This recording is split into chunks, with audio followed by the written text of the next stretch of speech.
Hello and welcome to a new episode of Majlis and Markets with your host Hassan Jivraj. Majlis and Markets aims to bring you thought-provoking conversations with influential leaders in Islamic and global markets. In today's episode, we're exploring the world of Islamic banking and finance. Over the past couple of decades, Islamic finance has seen remarkable growth and prominence, with its principles gaining traction not only in Muslim-majority nations, but also in various non-Muslim countries. Yet despite its growing popularity and the industry's estimated worth of $4 trillion, questions persist regarding the authenticity of Islamic finance. For example, whilst Islamic banks adhere to Sharia, there are concerns about whether they genuinely uphold the spirit of Sharia or are merely just fulfilling legal requirements. This raises fundamental questions about the ethical and moral dimensions of Islamic finance, prompting a deeper examination of its practices and principles. My guest today is someone who can talk about this more. Haris Irfan is the CEO of Cordoba Capital Markets and the former co-founder of Deutsche Bank's Islamic finance team. He is also the author of Heaven's Bankers, Inside the Hidden World of Islamic Finance. During our conversation, I spoke to Haris about several topics, including the challenges of adopting a more wholesome Islamic finance system, the state of Islamic finance in the UK, and his thoughts on cryptocurrency and Bitcoin. Haris Irfan, welcome to Majlis and Markets. Good to have you here. Thank you very much, Hassan. Haris, you've got like a really interesting background in Islamic finance and in banking and finance. Could you tell us a little bit about your background and how you got into banking and finance, and then how you got into Islamic finance? Yeah, sure. I studied physics at university, and I thought I wanted to be an astrophysicist. I thought I would be sitting in a laboratory observing the stars. And actually, physics in the UK or science in general in the UK is neither a very well remunerated career, nor are there that many jobs. And I was up against some, very, very clever physicists and realized that I was probably going to struggle against them. So I looked around in the final year at university and thought that management consulting sounded interesting and reasonably intellectually stretching. And I joined a consulting firm for a couple of years. Turned out it wasn't actually that intellectually stretching, and I got very bored. And again, I started reading around. I picked up a book called How to Read the Financial Pages and realized that investment banking, or merchant banking as it was often known in those days, sounded quite interesting.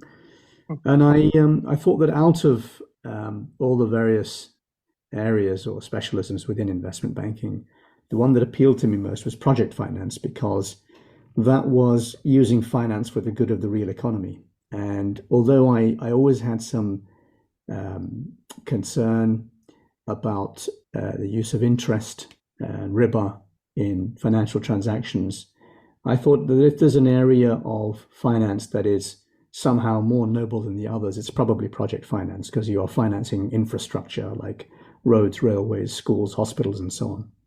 And so I ended up moving from consulting into a project finance team at a small British merchant bank, where we advised the UK government on a lot of what was then called the PFI, the Private Finance Initiative, which are public-private partnerships. It's a form of semi-privatization.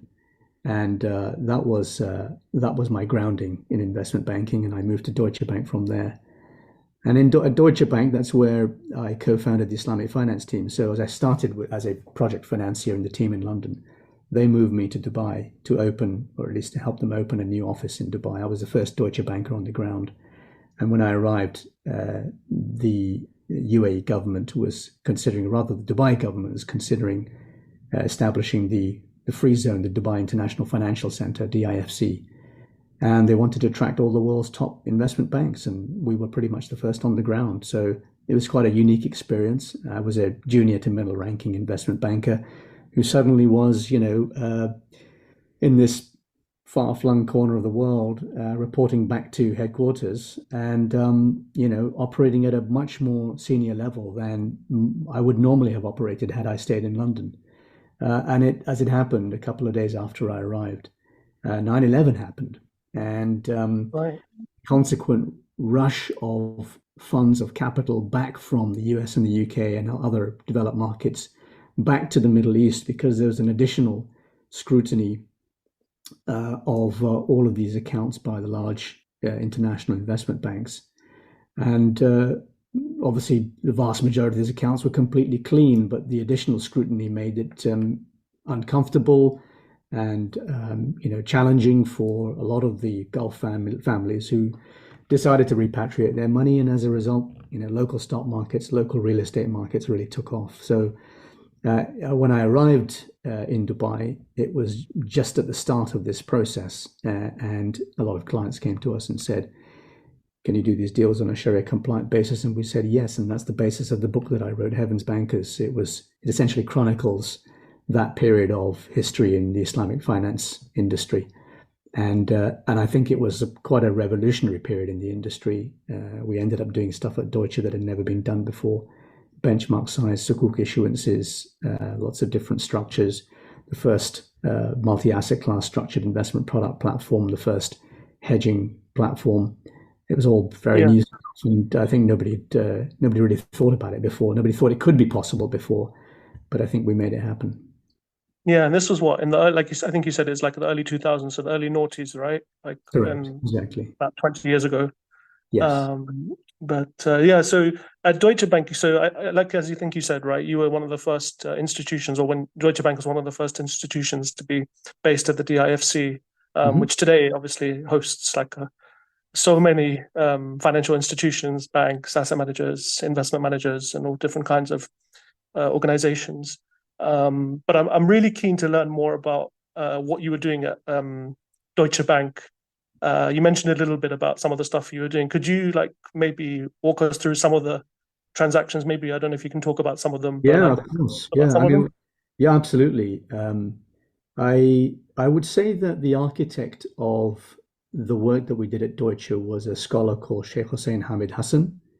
And Sheikh Hussein was one of the most revered figures in the industry. He was a comparative lawyer from Egypt, an expert, obviously, in fiqh al-mu'amalat, and an extraordinarily gifted, intellectually gifted individual.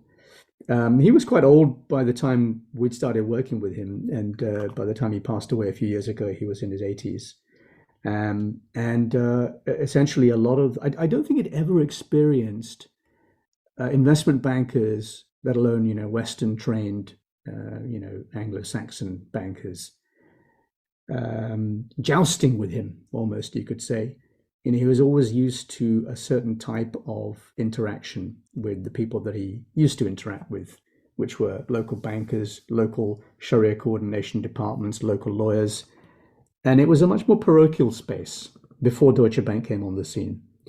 So, a typical Sharia coordination department would be composed of young scholars or young scholars in training who would approach the scholar, Sheikh Hussein, for his approval for some transactions.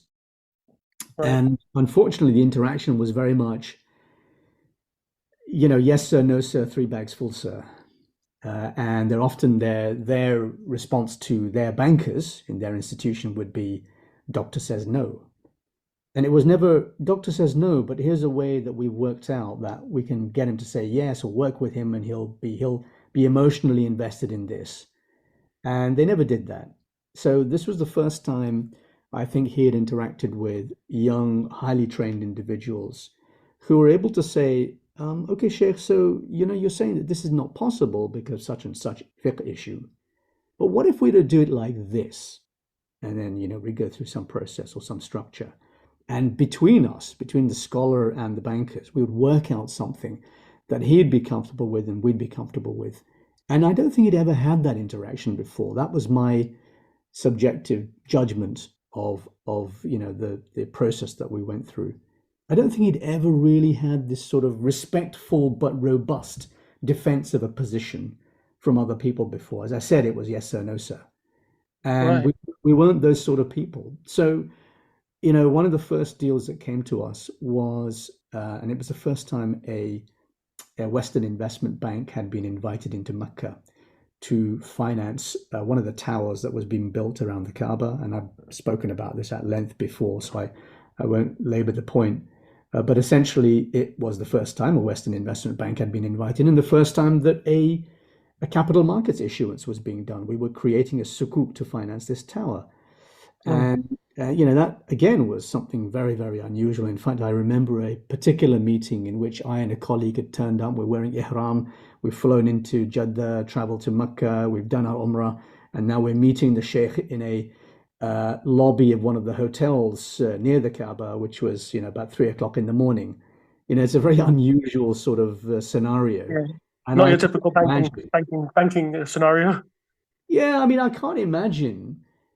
A, obviously non-Muslims can't go to Mecca, and B, I can't No. imagine the Muslim bankers of that region, engaging in such a complex structuring process because they'd never really done it before. Our Islamic finance team was initially populated at Deutsche was initially populated by equity derivative structurers. Would you believe? These are individuals who have got a very highly quantitative background. Some of them have got PhDs in maths and physics, and they're Mm. used to creating very complex financial instruments. You basically give them a set of complex rules, and they solve those rules, and they come out with a product. So they're essentially puzzle solvers. And of course, the local domestic banks didn't have people like that.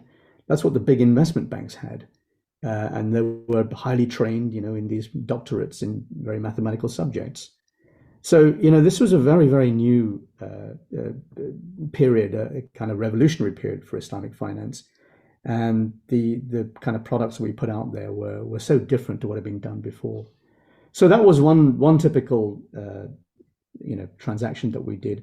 Others were, there were proposals for benchmark size sukuk. The sukuk, of course, are Right. Islamic bonds.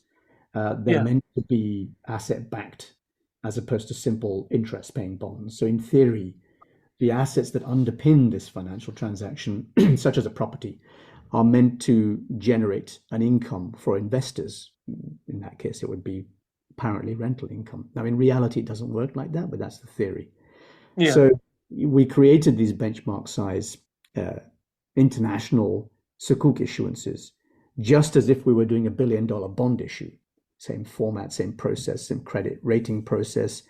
Many ways it became equivalent to bonds in terms of pricing, in terms of liquidity, in terms of credit, in terms of risk appetite, and so on. The types of investors. In fact, for the first big deal that we did was a $3.5 billion financing for Dubai ports. Before it was known as DP World, uh, Deutsche Bank was the M&A advisor to Dubai ports to acquire P&O. P&O was, of course, a FTSE 100 company. Sure. Yeah. Yeah. That was a It was big a deal back cross, in the day. yeah, it's a cross-border international transaction. And our M&A advisors had been told, okay, very nice, we're going to go ahead with this by their client, but we'd like to have a very significant tranche done on an Islamic basis because we're the client. Mm. And of course, the M&A bankers thought, oh, what do I do here? I mean, then they discovered that actually there's this new team that's just been set up in Deutsche Bank, and they do this kind of thing. And we were roped in, and we created uh, was it a $3 billion issuance? I can't remember exactly. Yes, I think it was a $3 billion issuance, Mm. which was a sukuk al mudaraba. So it was Okay. based on investment management arrangement. Yeah. Uh, and some of the assets of the deal underpinned this deal, and it was a convertible, or rather, it was an exchangeable. So, under a qualifying public offering, an IPO of the company in future, the bonds would be repaid with the shares of this IPO. Again, a Right. very unusual structure, never been done before. We took it to our salespeople within Deutsche Bank and said, okay, here we are. This is the deal, fully structured, legal documentation, presented it on a plate. And I remember an all parties conference call at which the salespeople said, we believe there is a 45% probability of us placing this instrument with our investors. I don't know how they came up with that number. It sounds like nonsense to me, but they came up with that number. And as a result, Deutsche declined to sell the transaction. So although we'd done all the hard work of structuring it, we actually handed it over again on a silver plate to our competitor, which was Barclays at the time. Yeah. And they placed the deal 3 times over, as I recall.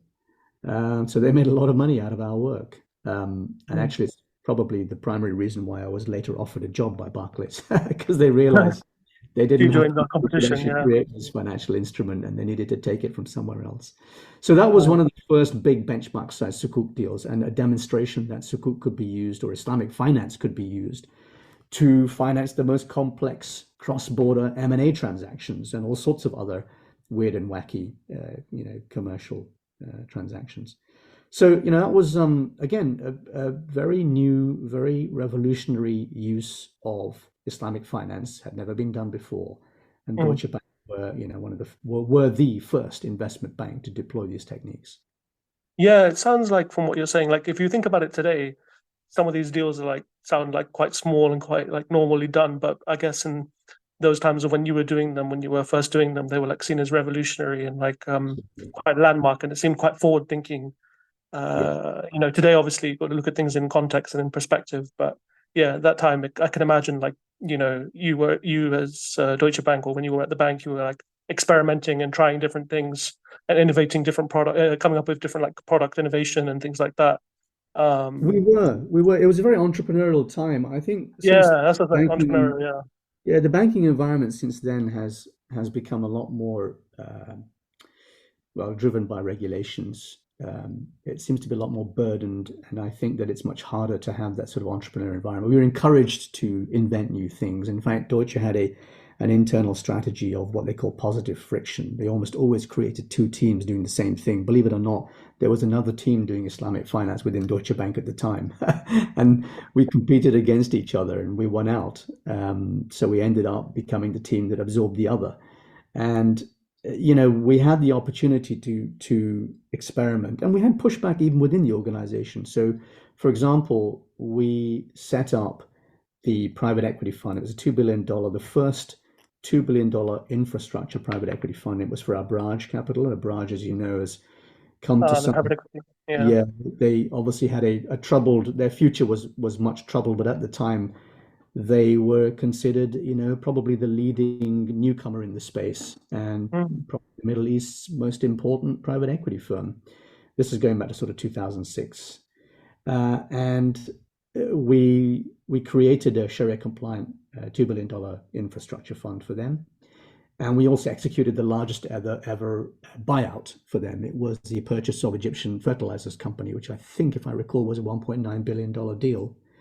And again, it was as with most private equity deals, these are leveraged deals. And we again worked with Sheikh Hussein Hamid Hassan to create a Sharia compliant structure that would allow this leverage to take place. How do you leverage a transaction in which you're buying a company that produces this product, which is fertilizer? And the solution we came up with was to do an istisna, which Okay. is the forward purchase of a manufactured product. And the manufactured product in this case is fertilizer. So we Mm. arranged an $800 million tranche of financing for the deal, which said Deutsche Bank forward purchases $800 million worth of bags of fertilizer over the next, and I can't recall if it was 7 years or whatever the maturity was. And again, when we proposed this to our colleagues on the emerging markets desk in London, they just called us insane. They said, "Well, I mean, what on earth are you doing? Just get a bank loan, for God's sake." They couldn't conceive of the idea of a real economy and transaction in which some real commodity underpinned the trade. And Mm. here we were, these crazy guys in Dubai who are proposing essentially a forward purchase of $800 million. What's Deutsche Bank going to do with $800 million worth of bags of fertilizer arriving at London Wall? Obviously, that's not what actually happens. What you do is you arrange an offtake.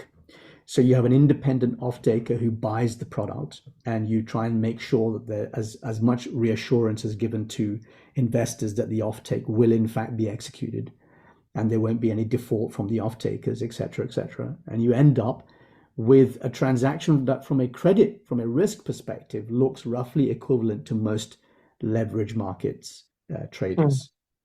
And they are, they can get comfortable with the overall risk once you've explained and documented exactly what this trade is doing from end to end, all the way through to purchase of the fertilizer bags, so that Deutsche Bank doesn't get left literally holding the bag, right? So this is something that we really, really, I mean, that's absolutely never been done before, truly innovative. And it was because we had an entrepreneurial environment. And the investment banks, by and large, tended to have these young people with great quantitative backgrounds who were entrepreneurial and driven and motivated. And they came up with these creative ideas and they were able to execute these ideas. Unfortunately, that doesn't happen so much in the industry anymore. We don't really have these big investment banks in this space anymore. The local domestic regional banks, who are specialist Islamic banks, don't have those kind of people. And we don't have that kind of robust interaction with the scholars either. So it's a shame. I mean, it means that a lot of the innovation has fallen out from the market. Right. And what happened at your time at Deutsche Bank? You're obviously working up to the global financial crisis in 2008. What happened up until that point? Yeah, so I was, I guess, parachuted into a subsidiary of ours called Dar al Istithmar, and I Okay. was the Yeah. CEO and a board director of this subsidiary of Deutsche Bank. And Dar al Istithmar, or DI for short, was a joint venture between Deutsche Bank and a Saudi's largest construction company, or a family office of it. And additionally, it was the Oxford Centre for Islamic Studies. And we had created a team of academics within DI to, if you like, be a think tank for the industry. And it never really worked out like that because when we created our double wide structure, which was a black box to recreate any asset class. So it was the technology that we'd created to have a sort of multi-asset class structured investment product platform. Again, something that had never been done before. We sort of bequeathed this to DI, to the academics of DI, and said, look, just put your stamp on it, let it belong to you, and you can let the world know what a great thing you've done. And I think they kind of, I guess, dined out on that for too long. And they took on a bunch of consulting contracts that they weren't able to execute. And a lot of clients became very upset. They had ended up trying to do business that they should have realized was regulated business, and they didn't have the appropriate permissions for it. So suddenly, this tiny blip in the Deutsche Bank empire became a huge red alert. And the team that was there, I think that once they'd shot the ship full of holes, they jumped ship, leaving this mess behind them. And I was asked to go in there and restructure it, reorganize it, and sell it on. So I spent a year. It was 2008. I spent running that sinking ship, managing to keep it afloat, executing all the client transactions, and then selling it. And that's what I did for a year before I left to join Barclays. And Barclays were unusual at the time because they were thinking forward, and they obviously we were in the grips of a financial crisis. But I think they recognized the importance of the Islamic markets, and they wanted to bring somebody in who clearly had experience of that and could bring that Deutsche Bank experience to Barclays. And also the guy who recruited me knew the story behind the Dubai ports sukuk, Yeah. because he knew that there was nobody at Barclays who could actually structure that deal, despite the fact that Barclays, took credit for it. And he found the guy who did it at Deutsche. So that I think was a driver for them. And I spent a couple of years there before coming back to the UK. And that was doing Islamic finance at Barclays. Yes, that's right. I was global head of Islamic finance for what was then called BarCap, Barclays Capital, which was the investment Right. banking arm, also for Yeah. Barclays Wealth, which was the private bank, and also for Barclays Corporate, which was the wholesale banking. But I didn't have that responsibility for the retail section. Right. And your time at Barclays, was it as dynamic as your time at Deutsche Bank, would you have said? No, not really. I think that there was a time and place, and I arrived at the right time and right place in 2001 at Deutsche. There's a huge element of good fortune there. I was in the right place at the right time, and Deutsche, therefore, de facto had 100% market share for at least a couple of years in all these products that they produced. But by the time I was at Barclays from 2009 onwards, the whole market had caught up and everybody was doing it. JP Morgan, Citibank, and HSBC, and it's a huge international market for Islamic finance instruments. And Barclays were a little bit late to that process. They didn't have the right people, and that's what they wanted from me. So by the time I arrived, it was a case of helping Barclays to catch up with the rest of the market. Sure. Okay. Nice. Harris, if we take a step back from all of this. You mentioned about Islamic finance and real economy and about sukuk. When we talk about Islamic banking and finance, to me, there seems to be a bit of a disconnect with what's preached in the theory, both academic and religious literature and scripture, and what happens in the reality on the day to day. Could you maybe like give us like try and explain from your perspective and from your experience, like why there's this kind of like disconnect? Yeah, I think that Islamic finance in general, or at least the Islamic economic model, is it centers around the real economy. And we can read plenty of classical jurists and scholars who talk about the meaning of the ayah in the Quran from Al-Baqarah, which is that are permitted trade and forbidden riba or interest. And it's clear when you read some of these analyses from the scholars that money can't be made from money. Riba literally means an excess or a surplus, and therefore any excess or surplus of money on money is haram by definition. But also that real trade is required. Hands are required to do something useful, and money itself cannot be used to make money because that's a worthless exercise. It doesn't benefit society as a whole. So the Right. real economy is an important concept in Islamic economics. And Islamic finance was always meant to be about that. So I guess the modern era starts from about 1963, which is Mm. the Qamar experiment in Egypt, which is effectively a social savings bank. And the experiment was that depositors into this institution would put their money there, and the institution would then invest it in local industry and split the profits in the form of a mudaraba with their investors. So Mm. that's the traditional fractional reserve banking model. That's basically a 100% reserve model. Yeah, it And sounds then like a cooperative. Sounds like a cooperative. yes, exactly. Yeah. I mean, that's the essential, that's essentially the roots of trading. That's how a mudarib works. A mudarib is a manager of other people's capital.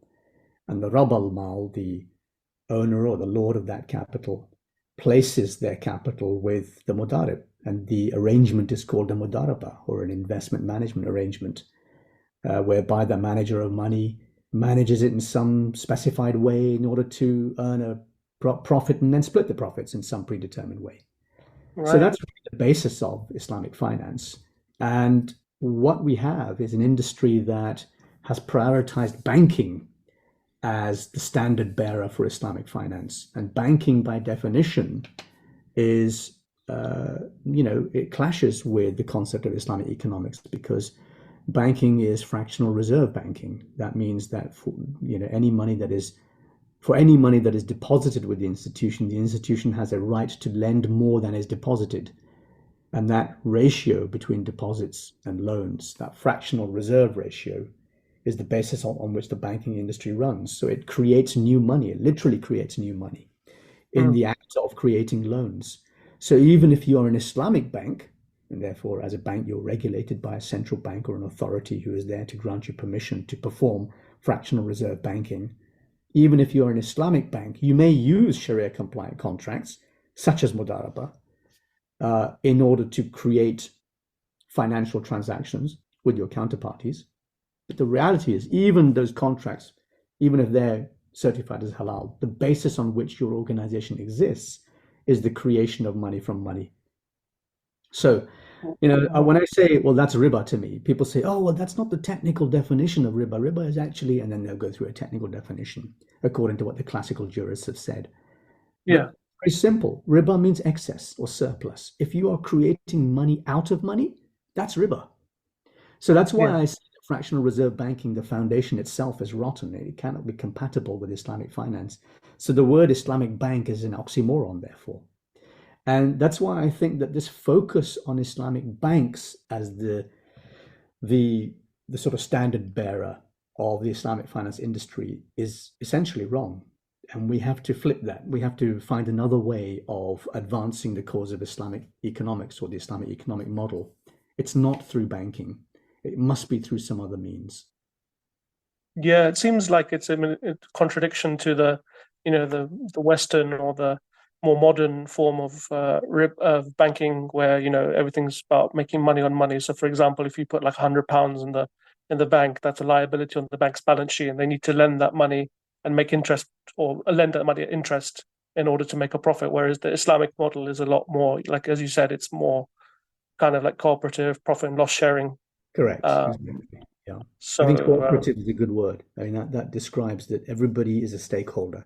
And in a banking transaction, you have one party who is the powerful party and one party who is the weak party, the borrower. So that's an yeah. asymmetric relationship. Whereas Islamic finance advocates for a symmetric relationship, parity and equity between parties. And why do you think this doesn't take place in the reality? Like, do you think it's because of these Islamic banks, the proliferation of Islamic banks since 1975, the Dubai Islamic Bank? I mean, Islamic Development Bank was set up, what, in the early 70s? And then Dubai Islamic Bank was set up in 1975. And then there seems to be this whole like proliferation. Why do you think like this kind of banking, or Islamic banking has been, going around? I think it's because um, we're programmed to accept what economists tell us. And modern economists tell us to accept fiat money, political money, as good. So whenever there's a crisis, a government can print its way out of crisis, and we'll use some fancy terms like quantitative easing to describe that process. But essentially, it's increasing the money supply. So it's a sort of religion, it's a dogma, modern economics. It's not really based on realistic models. It's an ideology. And economists will tell us that we can smooth out boom bust cycles. Whereas actually, I believe in a concept of sound money, money that is scarce and divisible and portable and saleable across space and time. And sound money is not money that can be increased on a whim by a small group of people, such as central bankers or a government. It's something that is decentralized, and it's something that is scarce. In other words, it has a high stock to flow ratio. You have a large amount of money in stock, but a very low flow. It doesn't increase by more than 1% per annum, say. That's a high stock to flow ratio. So gold had that characteristic for 5,000 years, until it's become so highly manipulated today that it can no longer be considered a safe, sound money. And fiat money, as we have it today, is a money that is highly manipulated and leads to a huge increase in the money supply.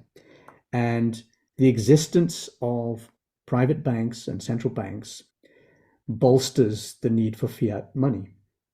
So if we are to do away with fiat money, we would do away with these financial intermediaries that we call banks that create money when they engage in the act of making a loan. So I think if Yeah. we, if we say, oh, Islamic finance should not be based on fiat money, we're effectively fighting the most powerful lobby in the world, and it's a battle that is almost impossible. And I won't say impossible, but almost impossible to win. But anything is possible with the will of Allah.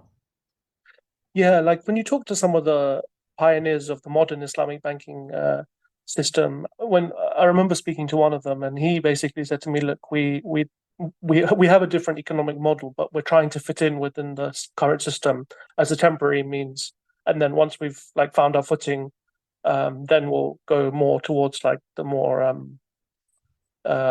profit loss sharing, more like different kind of system." Why do you think like the pioneers decided to go down that road rather than presenting a completely different economic model at the time?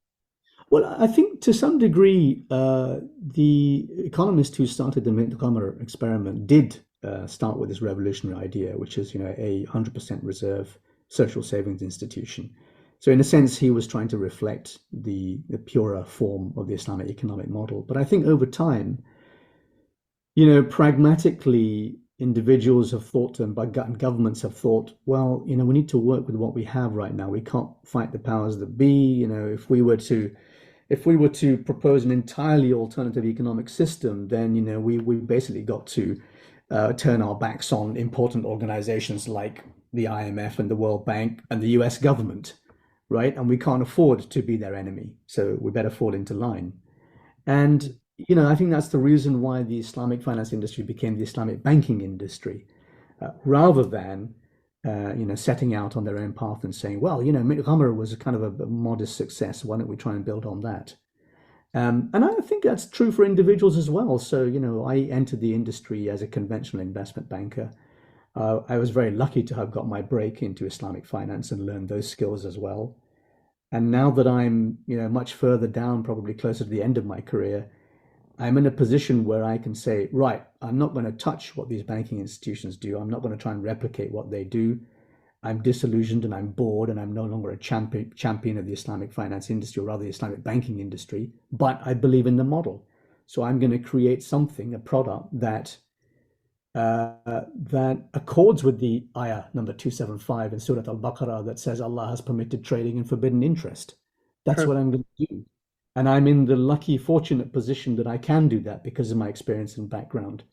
But not everybody can do that. I mean, if you're 2 years post-graduation, you got your first job and you're working for a good blue chip organization, you can't just stand up and say to your bosses, this is all a load of nonsense and I want to do something else. You got to toe the line for a while, learn your skills, and then hopefully get out and work with somebody who, has that long-term skill set and experience and Mm. credibility to actually make a change, make a difference, and create a product which is parallel to the banking industry. And if we Yeah. have enough of those people, we have a critical momentum when we create something good, I think. What are your thoughts on, like, for example, like where countries in their previous history, like, for example, if you look at Pakistan during a certain period, or if you look at Iran or Sudan, where they've said they want their banking system or their financial system to be completely Islamic. There are questions whether they are like completely Sharia compliant or really based on the Sharia rather than being compliant. I had a conversation with somebody recently about the differences between being based Sharia based and Sharia compliant. But Hmm. would you say that it's difficult to do like a truly Islamic system in the modern world? I think the difficulty is that when they say completely Islamic or try to create a completely parallel system, they may not necessarily know what that means, and they may not necessarily understand the implications from an economic point of view.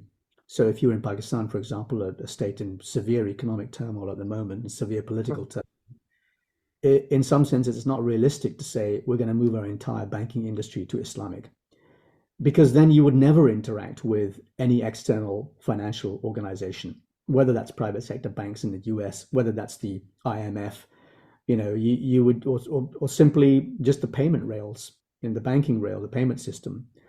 It's it's practically impossible for them to do that.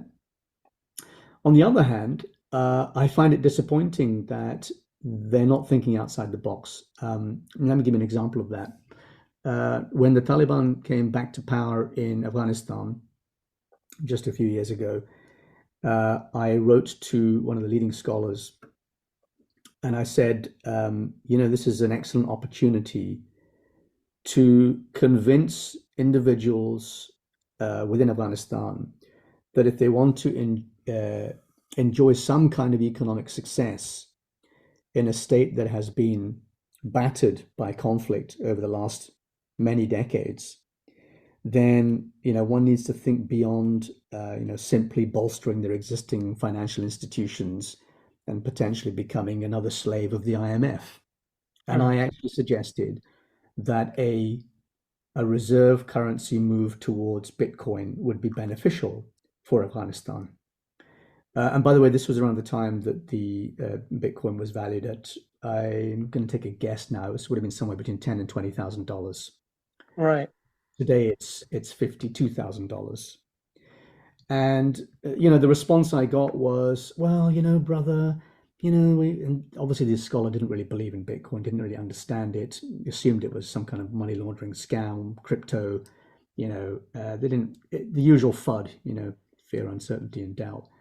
Um, and his response was, we should move towards Islamic banking. We should offer them Islamic banking.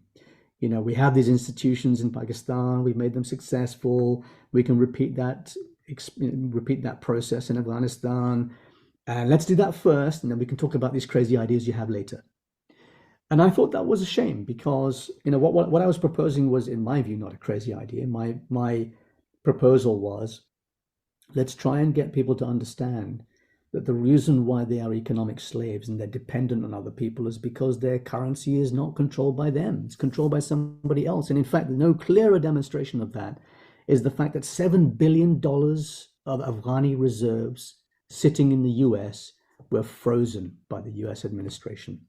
And this was at a time that the people were literally being frozen over a severe winter in Afghanistan, and people were dying of malnutrition, of exposure.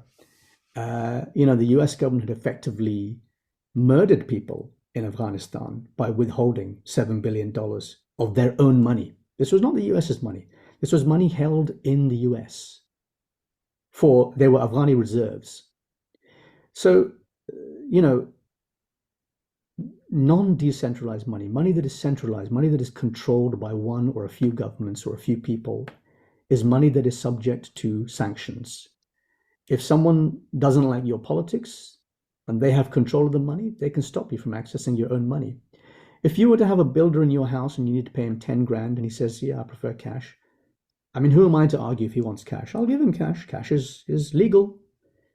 But if I go to my bank to withdraw £10,000, I get asked a whole bunch of questions like, why are you doing this? What are you doing it for? And it's my money. I should have the right to withdraw it, no questions asked.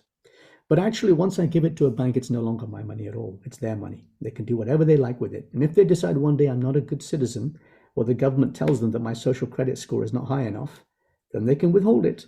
And my reserves are frozen, just like the Afghanis' money was frozen. So that's why I believe in Bitcoin. That's why I believe in sound money. That's why I think Islamic finance should move towards a sound money basis. And I think if we had real economy, risk-sharing financial intermediaries that were based on a sound money foundation, not a fiat money foundation, that would be the creation of something that is, quote unquote, completely Islamic. Why do you think so many countries are drawn to Islamic finance today? Most of it is opportunistic, I think. At least it was with Deutsche Bank and then Barclays back in the day. Clearly, they saw a lot of dollar signs, and the demographics make sense. 2 billion people. They don't have supply of product. Huge imbalance between supply and demand. And very clearly, the big investment banks only roll into this industry when they can see that a huge amount of money is able to be made. I think go on. No, I was going to say, it just seems interesting to me. Like a lot of OIC countries were still, they were under colonialism, whether that was with the British or the French or other external players. And coming out of colonialism and coming out and being independent, a lot of them adopted these kind of Western models, whether they be like from the British or the French. And like if you take a country like Uzbekistan, for example, quite a large country in Central Asia, its financial system and banking system is still relatively nascent, let's say, because and it's still dominated by like Soviet times in terms of its legal system and financial infrastructure. But when we spoke to Odilberg Kisakov, the former deputy finance minister, he was really keen on things like Islamic finance and developing the banking sector. But I'm just wondering, like, why do countries prefer going down this like Islamic finance system that's like being practiced in this way rather than, say, a more wholesome system? So I think a few decades ago, Islamic finance and Islamic banking generally was a sort of assertion of one's independence, a sort of reaction to colonialism. It was a country saying, we are Muslims and therefore we will live by an Islamic code. So we're going to create this thing. It was a sort of identity seeking, post-colonial identity seeking. And I think that was partly a driver for the establishment of Islamic finance back then. To some extent, I guess, it makes sense today as well. We see new countries coming along and saying, yeah, we should have an Islamic banking system. It's another form of identity assertion. But rarely do I see countries taking a step back and thinking, how do we make this financial services system truly Islamic, truly true to its trade roots, where finance is a servant of the real economy, not the other way around. And right. I don't see that very often. So, it'd be nice for us to move away from this identity seeking. And I'll give you an example. I mean, I see a lot of young fintech firms who are deliberately avoiding using Arabic words, Arabic language, words like Sharia, Islamic, scholars, fatwa. It's there. If you look very carefully in the small print, it'll say, yeah, we're certified for compliance with Sharia. But they don't overtly state these things. They're just creating a good quality, or they're trying to create a good quality commercial product that everybody would buy regardless of faith. It just so happens, a bit like, when you walk past some fast food places in the UK, you sometimes see a little halal logo in the bottom of the window, the display window. And, Muslims know what they're looking for. If you know, they know that it's halal, but not everybody knows it's halal. In fact, some Mm. people, they probably wouldn't buy there. So I think it's important that, we as an industry produce high quality commercial products that people want, regardless of faith. Mm. And the halal bit is a sort of byproduct of creating good product. Right. And linked to the other question I asked you is why do you think a lot of non-Muslim jurisdictions and countries like Islamic finance? Do you think it's more of like a foreign direct investment play, or to attract, funding for financing from or investment from, say, like, you know, oil-rich countries like, say, Saudi Arabia or the UAE or Malaysia into places like London? I definitely think it's a function of attracting foreign direct investment, no doubt about it. And we saw that back in 2013 when David Cameron stepped up on the stage at the annual World Islamic Economic Forum. And he said, we're attracting uh, money from overseas into the UK to fund major real estate deals like Chelsea Barracks and the Shard, and other huge iconic London real estate. And also to issue, the first sukuk from the UK, which I think was the first from any Western nation. That was opportunistic. That's a country saying we want Gulf Arab money and Malaysian money, and we want Mm. to fund our big infrastructure and real estate projects. Unfortunately, they don't tend to fund infrastructure; they tend to fund real estate, which I think is a huge shame because it's almost as if the only industry in the world they care about is real estate. And I appreciate that real estate is an essential part of any portfolio, but it seems to be massively over relied on. So, Harris, before we get on to the Sukuk, because I know you had some thoughts about that, the UK Sukuk, what are your thoughts on the current state of Islamic finance in the UK? So I think I mentioned that I'm generally disillusioned and bored with Islamic finance, particularly Islamic banks. When it comes to the UK Islamic banks, I'm even more disillusioned and bored by them. I used to be a big champion of the banking industry in the UK, but I am no longer.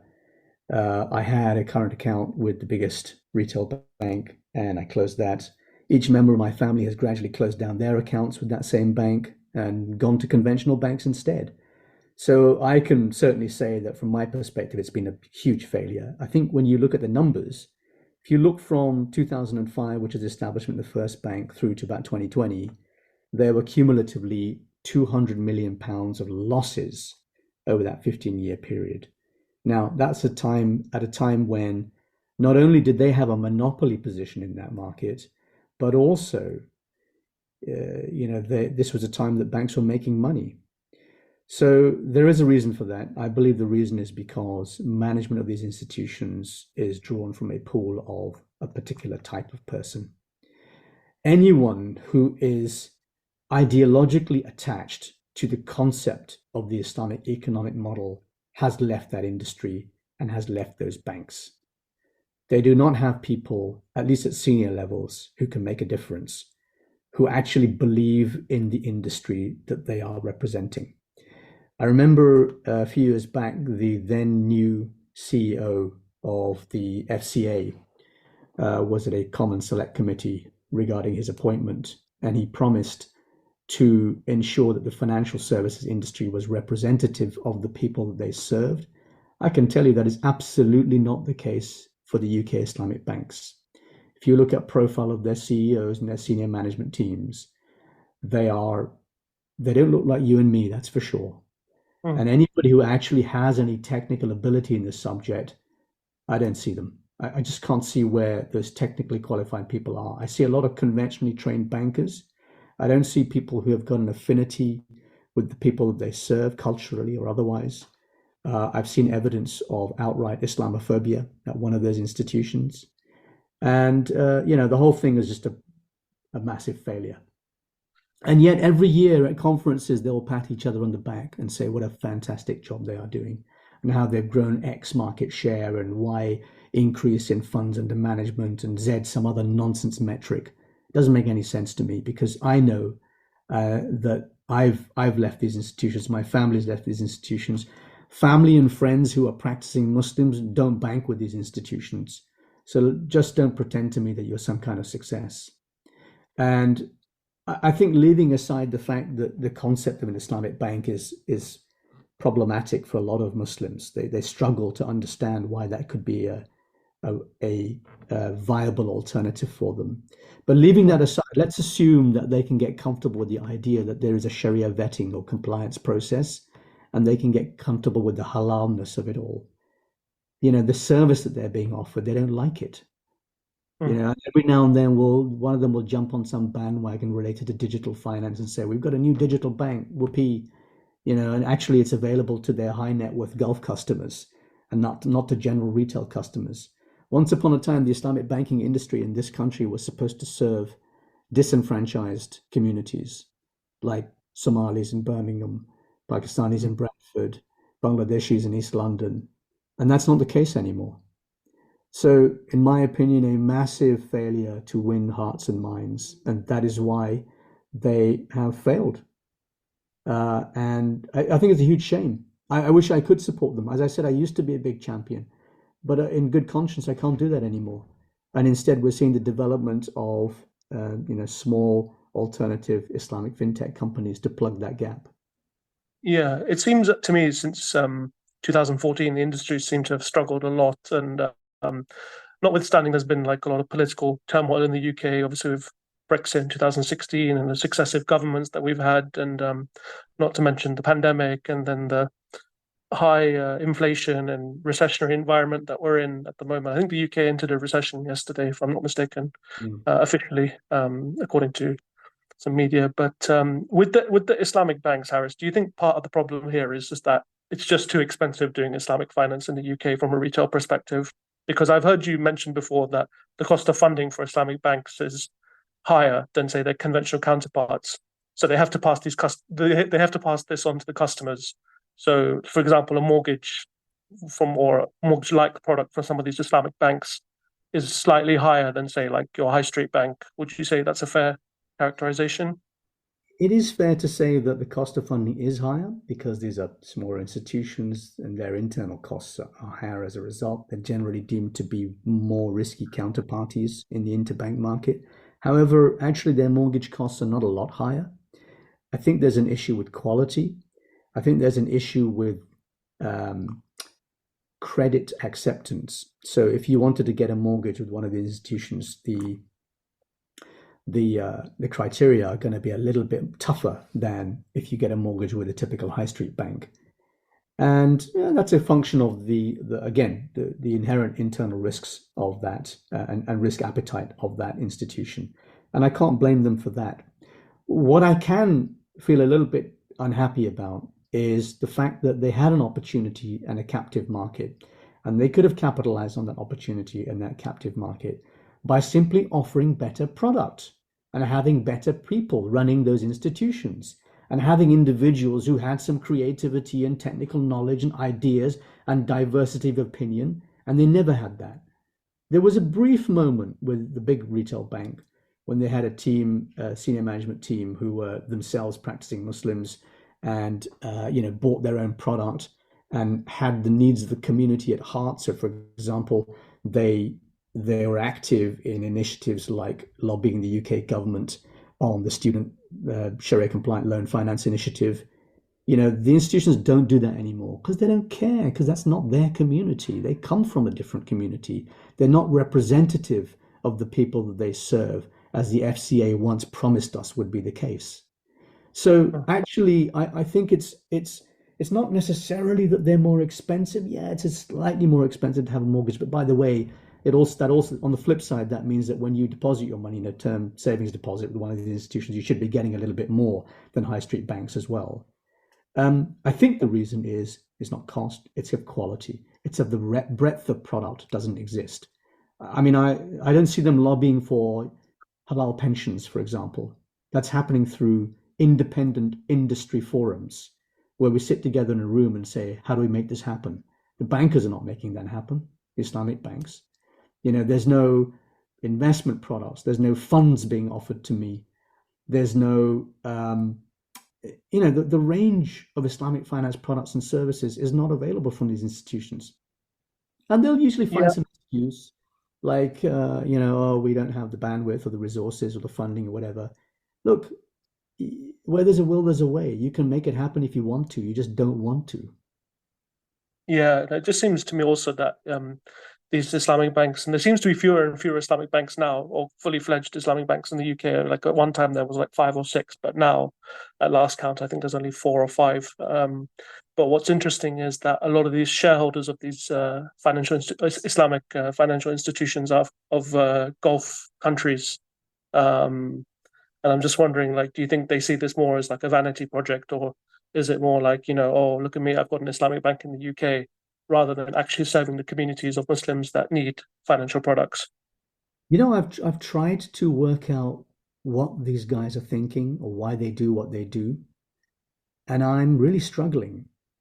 And somebody I know who's the CEO of a fintech firm said to me, um, I think there's some kind of political money laundering going on here because he couldn't understand why they were so poor at what they did, despite having access to resources, despite a captive customer base, despite a massive imbalance in supply and demand of financial services and products.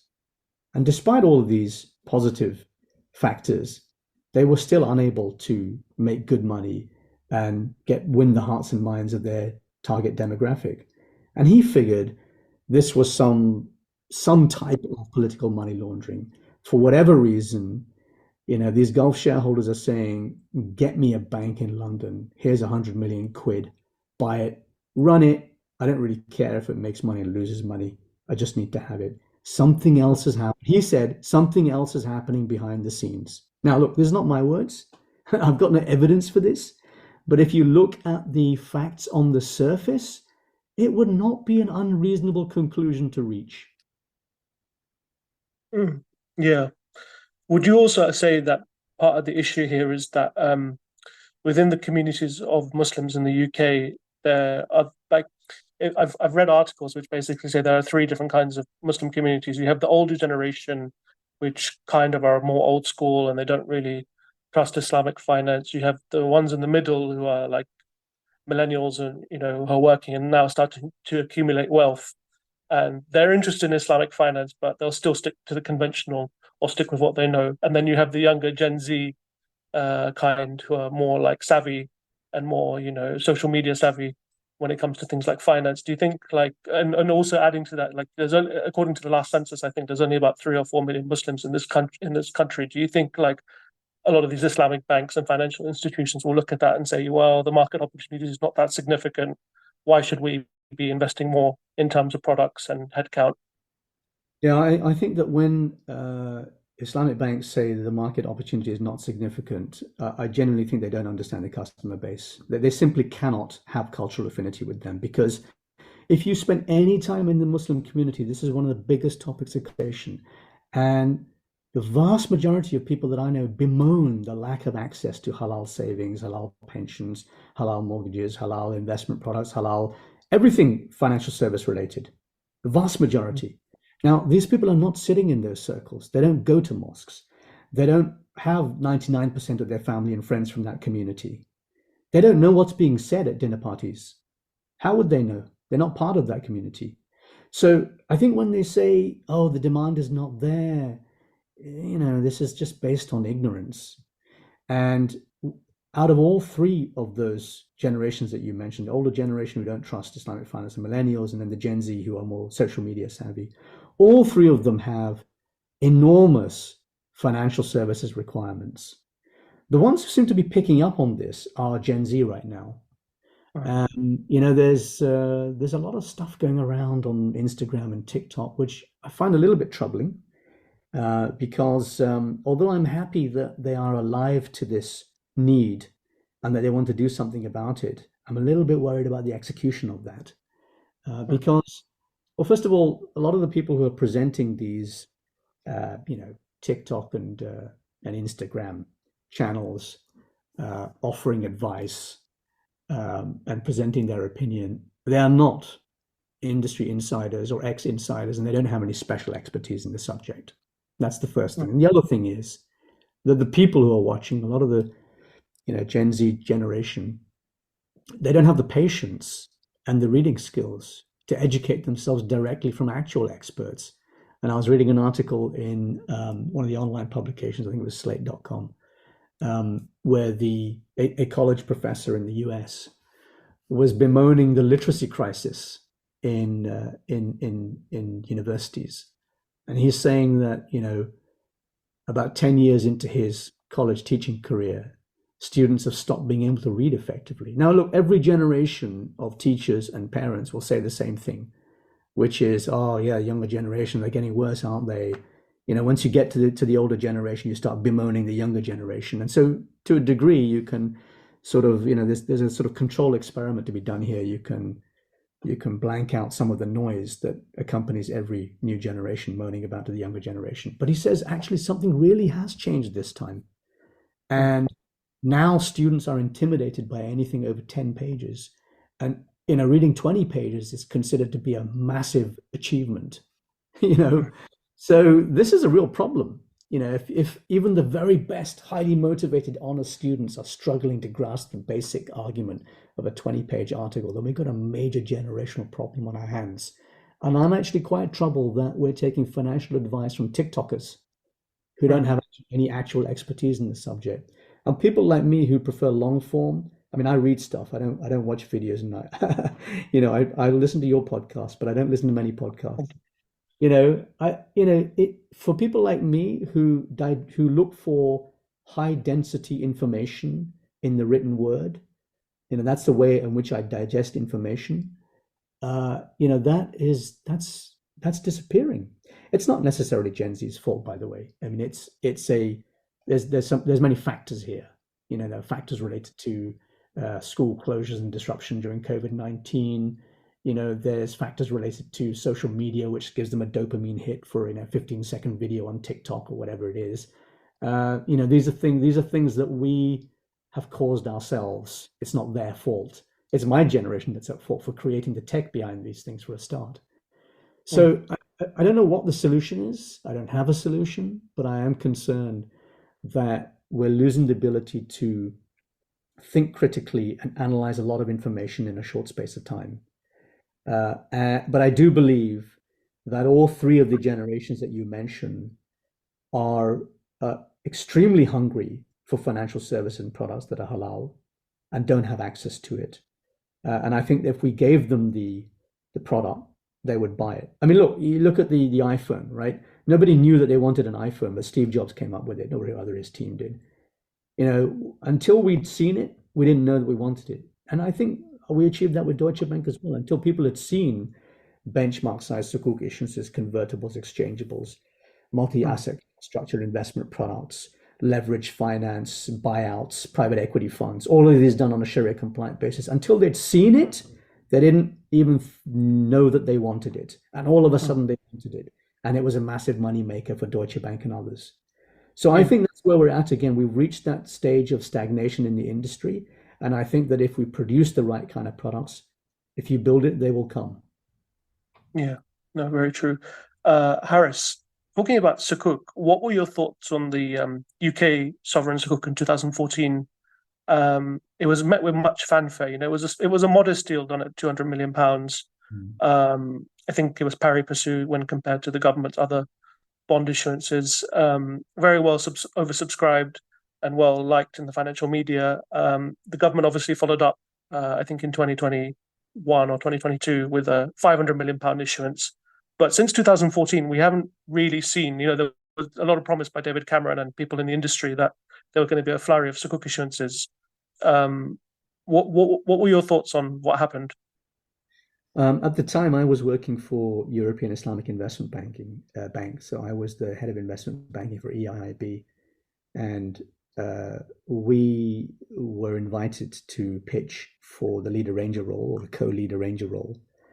And I remember one of the first questions, one of the most important questions on the request for proposals from the British government was, what is your UK gilt experience? In other words, the equivalent of UK treasuries. And of course, being an Islamic bank, we're not an arranger of gilt. We're not an arranger of interest-bearing bonds. Therefore, we score zero on that question. Therefore, we're Mm, not going to be appointed as one of the co-lead arrangers.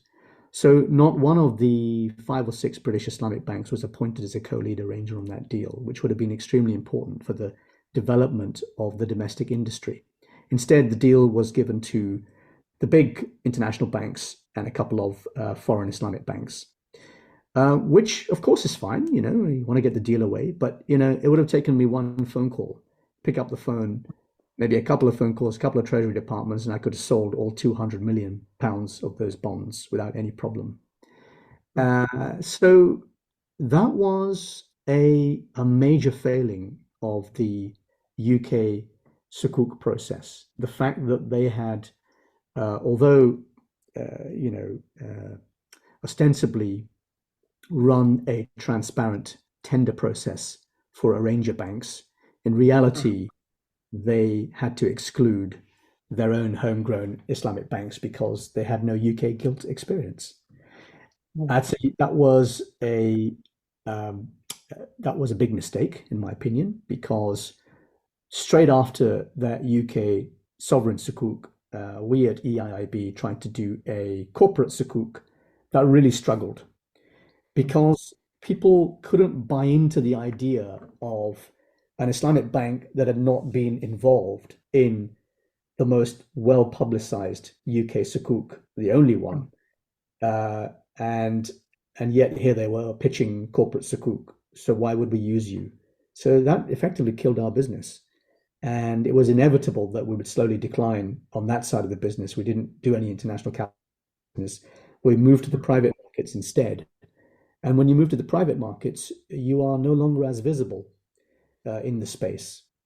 Mm. And I can trace that decline back to the decision by the Debt Management Office and HM Treasury to almost deliberately exclude domestic Islamic banks. Yeah, I was looking at the second, the sophomore sovereign scoop that they did, and I think the list of all the arrangers was all like international banks, international Islamic banks, so like the likes of KFH and some of these other banks in the Gulf and Malaysia. But I don't think I saw any UK Islamic banks as a even as a co-manager or a co-arranger on some of these tranches that they did, because it was a 500 million pound deal that they did as the second sukuk. But Yeah. uh, bringing the podcast to a close shortly, Harris, I've got two other questions for you. I wanted to ask you. You've mentioned quite a few times about fintech. Do Mhm. you think Islamic fintech can solve or help the Islamic finance industry? So I think that creating non-bank financial intermediaries to do and to create the products that Muslim customers want and need is possibly the only way that we will solve this supply-demand imbalance. Because I can't, the Islamic banks have had long enough to get this game right, and they haven't done it. So I think that the only way we're going to be able to meet the needs of customers, let's take the UK as an example. As a Muslim, my financial needs are no different from a non-Muslim. I need to buy a house. I need to have a car. I would like to have a pension. I would like to have other forms of financial instruments, savings accounts, current accounts, foreign exchange, whatever it is. I need those services, and I want it done in a way that reflects my values. The Islamic banks have not been able to offer me the quality or the breadth of services, and I'm beginning to see small, early stage fintech companies who are starting to provide the sorts of products that I'm not getting elsewhere. So if I want a debt-free home financing product, for example, I can now go to fida.com, that's PFIDA, or I can go to Wayhome, and they offer me an equity only, a debt free home financing product. And that meets my needs as a home buyer, I hope. I mean, the criteria will be a little tougher, and that's a function of the size and the scope of those businesses. But it's a step in the right direction. Similarly, I would like to be able to buy investment products, funds, and so on. And there are providers out there now who are non-bank financial intermediaries that will give me access to some of those investment products. Unfortunately, the range of investment products is not there at the moment. I think there's a danger that the Muslim community in the UK tends to overemphasize their exposure to certain asset classes. Real estate is one of them. So you'll see a number of fintech companies who are dedicated to fractional investment in real estate assets, which is good. I mean, we all need access to real estate. But on the other hand, we don't need another real estate company. So it's really important that we look at other asset classes. We don't yet have a halal pension provider. We've got a very limited number of ETFs that are certified Sharia compliant, a couple of sukuk and a few equities. When I buy equities, I buy them in the form of ETFs usually, and I vet them for Sharia compliance by doing my own analysis. We need to have an entity or organization that does that for various ETFs, even though they may not be certified as Sharia compliant. I don't, my own personal portfolio, I don't invest in sukuk, which you must find, I guess, a little bit Yeah, I was unusual. wondering, Sukuk, you were a Sukuk banker back in the day, so why Exactly. would you? So, I mean, I founded the team that basically invented that market. So why don't I invest in sukuk? Well, for two reasons. Number one, I don't think it's the reward is commensurate with the risk. I think that if I'm earning 4 or 5% per annum, I want to have a very, very low risk of losing my money. And actually, most sukuk that I see, the risk of losing your money is, I would say, significant enough, materially enough, that I don't want to be earning 4 or 5%. I want to be earning double, triple that. So that's the first thing. The second is that actually I tend to now consider some, if not all, sukuk in issuance today as being dubious from a Sharia compliance perspective. It's quite a technical discussion, and there is a legitimate argument that counters mine. But from my point of view, I want to avoid doubt, and particularly the purchase undertaking, which is a contract that is attached to the bond documentation. Purchase undertaking forces the obligor, the company that's issuing this sukuk, to buy back the sukuk at maturity, which therefore is effectively guaranteeing your capital. And that's problematic potentially from a Sharia compliance point of view. Now, as I say, there is a technical discussion to be had. There is a legitimate difference of opinion on this point, but personally, I sit on one side of that debate. And that's another reason why I don't have sukuk in my own portfolio. However, the company that I co-founded its sole purpose is to plug that gap. All right. So the world, we have trillions of dollars of SMEs who lack access to a diverse pool of funding for working capital needs. They can do two things. Either they can go to banks and then pledge whatever collateral they have and have debt on the balance sheet and pay interest, or they can dilute their equity and sell their shares. Now, they may be relatively small or medium-sized owner-run businesses who don't want to dilute their equity and share their shareholding with others. So what's the solution? We created what we call PPNs, profit participating notes, which is, if you like, a form of true sukuk. In other words, it's bond-like in format. It gives you regular cash flow as a yield, double or triple what you'd normally earn from a sukuk, so typically in the range sort of 10 to 16% per annum, with tight risk controls. So again, bond-like format, legal trusts in place, segregated accounts, capital controls, all of the things that we'd expect to see, but earning a reward that is commensurate with the risk. So that was one of the reasons why I didn't want to invest in sukuk, for example. And these PPNs are a form of trade finance in listed note form. When I buy a PPN, I am buying a specific trade activity. So, for example, our first client is the world's leading exporter of Brazil nuts, Okay. and the PPN investors are effectively funding their working capital by buying the raw materials. So the money that the investors put into the vehicle is used to buy raw Brazil nuts, which are then processed in their factories, sealed and shipped, and then sold, and then the profits are split with investors. So that's a Mm, true that's true trade finance. That is not a an interest-bearing debt arrangement. mm, You are taking a capital risk, except that the capital controls are very strong. We make sure that the money is contained in a segregated account, that it is only deployed when certain conditions are met. And if there's profitable conditions are not there, then the money can be returned to investors. So we don't tell people that this is capital guaranteed because it's not guaranteed. Your capital is at risk. But we do make sure that operationally we have huge controls in place, a level of due diligence that a banker would not do. Because a banker is only concerned with getting his money back with interest. And if you don't give it back to him, he'll just repossess something else. mm. Whereas this has to survive on the strength of the trade alone. So we make sure the trade is an excellent one. So that's what I would like Islamic finance to return to. The roots of Islamic finance come from trade, from mudaribs, from people who Mm, manage other people's capital. And that's what mm. we're putting into a note form. If you like, consider it to be a tokenized form in the modern vernacular, although it's not a token, it's not a digital asset. It's done in a traditional way through a Jersey regulated vehicle called a protected sale company, which is what professional investors use. So, Right. it's something that I believe is a viable alternative to, frankly, a slightly sleepy and lazy Islamic finance industry. And I haven't been this excited for about 20 years since we founded the Deutsche Bank team and did all those funky transactions that nobody had done before. I think that's Mm. happening with what we're doing, and I'm quite excited by that.